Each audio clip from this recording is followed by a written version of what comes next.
अस्सलाम वालेकुम। नदीम मलिक ने ख्वाजा आसफ को सच बोलने पर मजबूर कर दिया।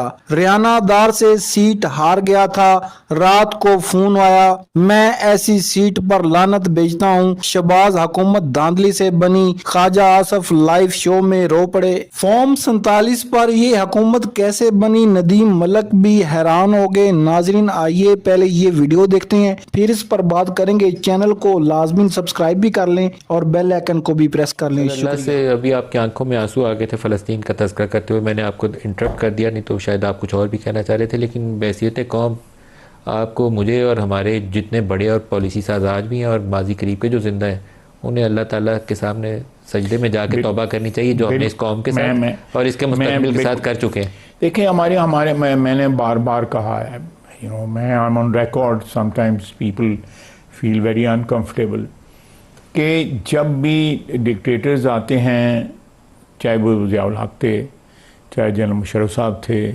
या अयूब खान था, या याह्या खान था, इन्होंने जो फ़ैसले किए हैं, आप तारीख़ उठा के देख लें कि उन फैसले में पाकिस्तान ने नुकसान उठाया है, पाकिस्तान को उसका फ़ायदा नहीं हुआ। चाहे वो दहशतगर्दी की जंग थी, अफ़गान जंग के साथ हमारा क्या ताल्लुक़ था? अगर किसी मुल्क में उस मुल्क की हुकूमत के इन्विटेशन के ऊपर सोवियत यूनियन की फ़ौज आ जाती है, तो हमें लगते हैं वहाँ पे जाके जो है अमेरिका के साथ लड़ाई शुरू कर दें। और फिर खैरात मांगते हैं, वो कम देते हैं, तो हम कहते हैं, ज़िया साहब ने कहा जी कि ये पीनट्स हैं। 9/11 के बाद भी हमने यही किया। कौन सा पाकिस्तानी हाईजैकर था? वो जो सेक्रेटरी थे, उन्होंने एक चीज़ मांगी, हमने 4 दी उनको। And he was surprised. He was surprised. उसने ऑन रिकॉर्ड है, ऑन रिकॉर्ड बयान दिया कि मैंने ये मांगा था, और यानी घुटने टेक दिए इन लोगों ने, लेट गई है। और आज जो है जो हमारे बच्चे शहीद हो रहे हैं, ये बच्चे हमारे जो शहीद हो रहे हैं, ये उन गलतियों का जो है खमियाजा है, या उसके जो है हम कीमत अदा कर रहे हैं। सर, कुछ गलतियां आप लोगों की भी हैं जिसमें आप लोग अपने आप को बरी जुमा करार नहीं दे सकते। 2019 में पुलवामा पे जो कुछ हुआ, यहाँ ब्रीफिंग हुई, इमरान खान आप लोगों से हाथ मिलाने पे तैयार नहीं था, जनरल बाजवा ब्रीफिंग दे रहे थे। जनरल बाजवा की एक्सटेंशन की बारी आई, आप सारे लोग इकट्ठे थे, आप लोगों ने गैर मशरूत हमायत की।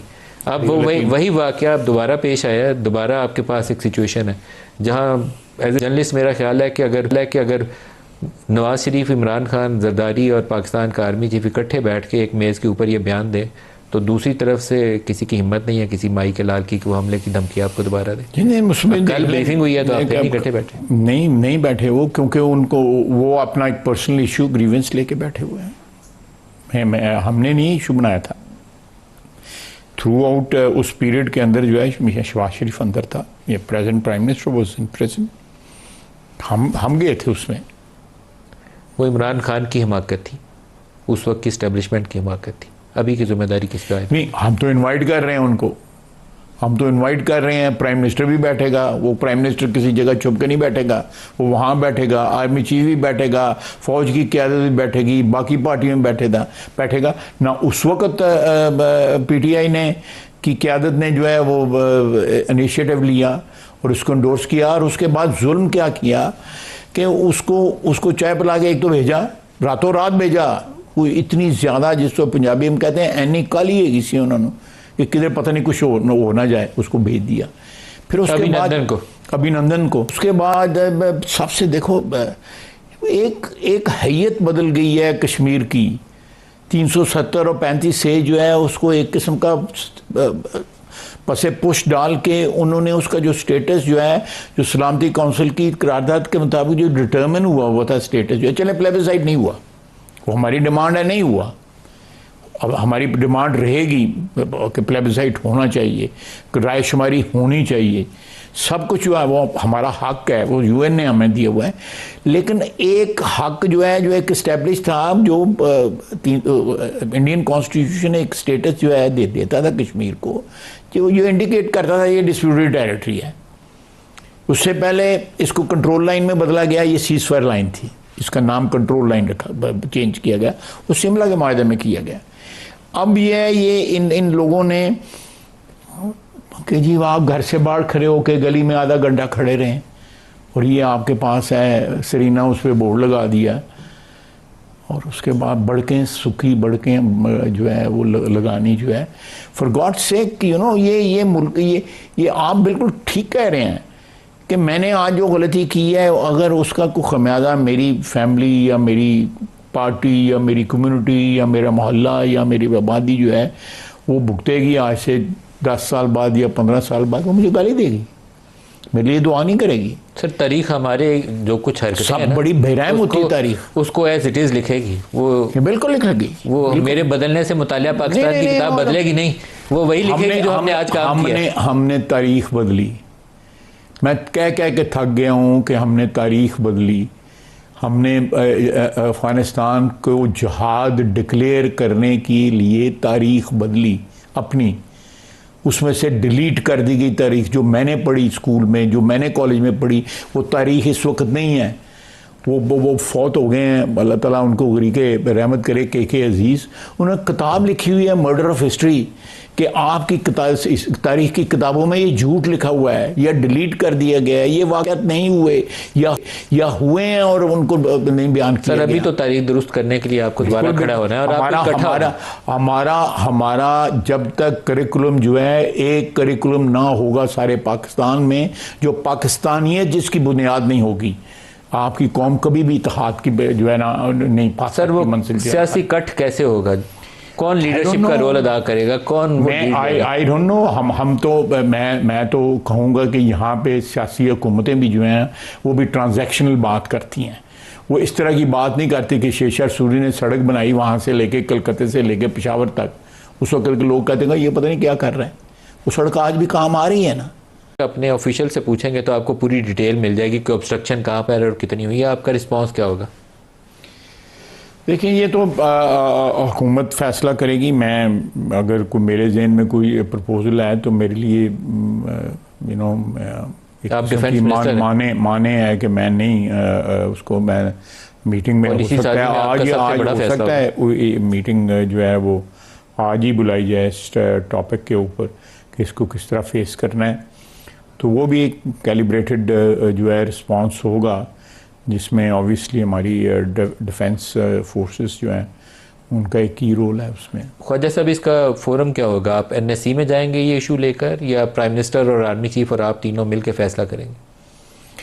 देखें ये इनिशियली तो इसका एग्जामिन इसको जो है जो आप कह रहे हैं आर्मी चीफ और प्राइम मिनिस्टर ही करेंगे और उनके साथ उनके जो मावनीन हैं वो करेंगे, लेकिन अल्टीमेटली इसको जो भी इसका फैसला होगा वो जो भी फोरम डिसाइड उसमें होगा, क्योंकि जो अमूमन जो स्ट्रेटेजिक डिसीजंस जो हैं वो बड़े फोरमों पे नहीं किए जा सकते, वो तो एक छोटे फोरम पे किए जाते हैं, लेकिन एक कम से कम गाइडलाइन जो आप कह रहे हैं वो तो लेनी होगी। सर आपने पहले दिन जिस दिन इंडिया की तरफ से एक्शन हुए, आपने और डार साहब ने एक टर्म यूज़ की थी कि ये जो इंडस वाटर ट्रीटी को सस्पेंड करना है, इसके ऊपर अगर अमल पैरा होता है भारत तो it would be treated as an act of war. फिर मैं आज भी कह रहा हूँ कि it is an act of war, और अगर वहाँ पे कोई फैसिलिटी बनाते हैं वो तो हम उस फैसिलिटी को तबाह करेंगे। बिल्कुल करेंगे। मैंने कल भी कहा है, परसों भी कहा है। और पानी रोका जाना भी उसी में एक्ट ऑफ वॉर में शामिल है। एक्ट ऑफ वॉर में ये एक ऐसी सिचुएशन है कि ये सारा रीजन जो है, जोग्राफी जो है इस वक्त हमारी जो इस इलाके की, जिसमें पाकिस्तान भी है, हिंदुस्तान भी है, चाइना भी है, और यहाँ पे पानी की किल्लत जो है बहुत ज़्यादा बढ़ती जा रही है, और मेरा ख़दशा है कि आइंदा जितनी जंगें होंगी वो पानी पे होंगी। ये पानी एक ऐसी जो है लाइफ लाइन है ना, ये एक ह्यूमन जो एग्जिस्टेंस है उसके बगैर है ही नहीं, हो नहीं सकती, लाइफ लाइन है। सर इंडस वाटर ट्रीटी में हम 3 दरिया, उनको मैं बहुत एक्सपर्ट तो नहीं हूँ लेकिन एज ए जानता था कि वो कमज़ोरी में किया गया फैसला, तीनों आप दरिया उनको दे के तो बहुत अच्छा उस वक्त कहा गया था कि अयूब खान दरिया बेचती हैं, कहा गया था। बिल्कुल। मैं वाज ए टीनेजर तो नहीं था 12-11 साल मेरी उम्र थी, और उसको अयूब खान जितनी देर हुक्मरान रहा है उसको ये बात हॉन्ट करती रही है। उसको कहा जाता था असेंबलियों के अंदर, अदरवाइज ये इस शख्स ने पानी बेचा है पाकिस्तान का। रावी सूख के नाला बन गई है, ब्यास का आपको पता है, ब्यास तो एग्जिस्ट नहीं करता। सतलुज जो है सैलाब के दिनों में आता है, तो मैं समझता हूँ कि ये मुआहदे जो हमने हिंदुस्तान में किए, सैड कि अयूब अपॉर्चुनिटी जो है और भी बड़ी स्ट्रेटेजिक अपॉर्चुनिटीज़ जो हैं वो गंवाई अमेरिका के प्रेशर में, वो मैं अभी डिटेल क्या आपको बताऊं।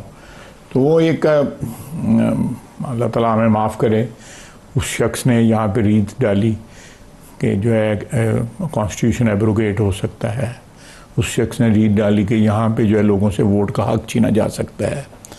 जो अडल्ट सफरेज जो है, जो आम आदमी के पास वोट का हक है, वो भी लिया गया। करोड़ों वोटों को से महरूम करके वहाँ पे उसने 80,000 या 88,000 लोगों को वोट का हक सिर्फ दिया।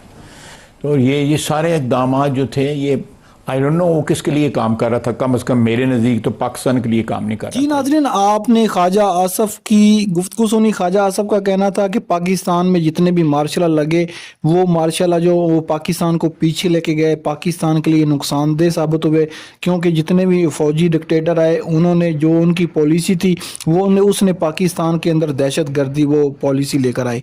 मगर आज भी तो एक खामोश मार्शल लगा हुआ है। आज भी तो अगर देखें तो पाकिस्तान में कौन सी जमहूरियत है, पाकिस्तान में इस टाइम कौन सा आइन काम कर रहा है, कौन सी अदालतें पाकिस्तान में काम कर रही हैं। नाजरीन, आज भी जमहूरियत के नाम पर, यानी कि जमहूरियत का लिबादा ओढ़कर एक मार्शल लगा हुआ है, एक आमरीत है। आपको पता है कि जो लोग एहतजाज करने के लिए आते हैं उनको गोलियां मार दी जाती हैं, और जब इलेक्शन होते हैं तो फॉर्म 47 की हुकूमत बन जाती है। जिस जमात की 26 सीटें होती हैं उसकी हुकूमत बन जाती है, और जिसकी अक्सरियत होती है उसका अपोजिशन लीडर भी नहीं बनने दिया जाता। नाज़रीन, अफसोस से कहना पड़ता है कि पाकिस्तान में इस सारे हालात का ज़िम्मेदार सियासतदान है। अगर सियासतदान डट जाते या सियासतदान अपने मौक़िफ़ पर खड़े हो जाते तो आज पाकिस्तान में इस तरह के हालात ना होते। जैसे कि नवाज शरीफ ने वोट को इज़्ज़त दो का नारा लगाया, हम सब लोग भी खुश हो गए कि नवाज शरीफ नज़रियाती लीडर बन चुके हैं। मगर अचानक ऐसा क्या हुआ कि नवाज शरीफ को भी समझौता करना पड़ा और उन्होंने भी फॉर्म 47 की हुकूमत कबूल कर ली। जब वो पाकिस्तान में आए तो वो पाकिस्तान में वज़ीर आज़म बनने के लिए आए थे, मगर नाजरीन उनके साथ भी धोखा हो गया। आज जो PTI के साथ या दीगर जमातों के साथ हो रहा है, कल को इनके साथ भी होगा। नाजरीन, ये अल्लाह ताला का कानून है कि जैसी करनी वैसी भरनी। नाजरीन, जैसे कि आपको पता है कि ख्वाजा आसफ 8 फरवरी को सियालकोट वाली सीट रियाना दार से हार चुके थे। इनको ये सीट मिली है तोहफे में, और जो तोहफे में सीट मिलती है ना, वो उस सीट पर बैठकर बंदा वही करता है जो उसको हुक्म मिलता है। नाजरीन, इस हुकूमत की कोई औकत नहीं है, इस हुकूमत की कोई इखलाकी तौर पे अथॉरिटी नहीं है। अगर आपको ये वीडियो अच्छी लगी तो वीडियो को लाइक करें, चैनल को सब्सक्राइब करें, बेल आइकन को प्रेस करें। मिलते हैं एक और न्यू वीडियो के साथ, तब तक अल्लाह हाफिज़।